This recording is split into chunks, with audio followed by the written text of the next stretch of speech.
తీర్థహల్లి అని ఒక ప్లేస్లో చేసాము అన్న. అంటే ఇది కర్ణాటకలో వస్తుంది తీర్థహల్లి అని.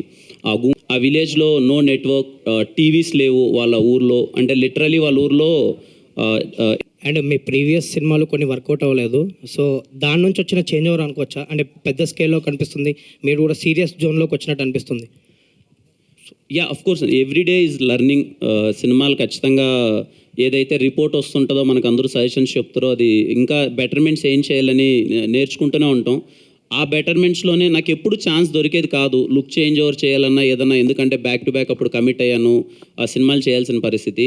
సో ఈ సినిమాతో ఒక్కొక్కటి ఖచ్చితంగా రాబోయే సినిమాల్లో కూడా చేంజెస్ నేర్చుకుంటూనే ఉంటాను. Thank you.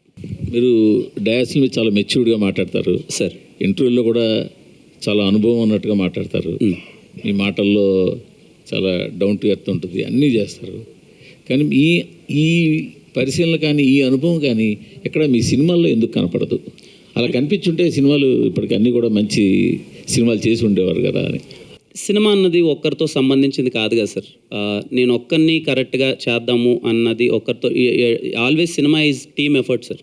టీం అందరం కష్టపడితేనే ఏదైనా. నా సినిమాలు హిట్ అయిన సినిమాలు కూడా అన్ని టీమ్ ఎఫర్టే, సినిమా ఆడంది కూడా టీమ్ ఎఫర్టే. కానీ ఒక్కరు ఖచ్చితంగా ఒక్కరి మీద అయితే నాకు తెలిసి నా జర్నీలో నా సినిమాల్లో ఒక్కరి మీద డిపెండ్ అయితే లేదు సార్.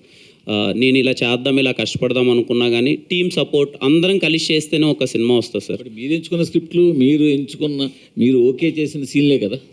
అవును సార్. అంటే ఈ రోజుల్లో ఏమనుకుంటున్నానంటే నేను అదే అంటాను సార్, నా తప్పు జరిగింది. 2021లో నేను కొన్ని స్క్రిప్ట్ సెలెక్ట్ చేశాను. 2021కి 2024కి ఆడియన్స్ అన్నది మారిపోయారు సార్.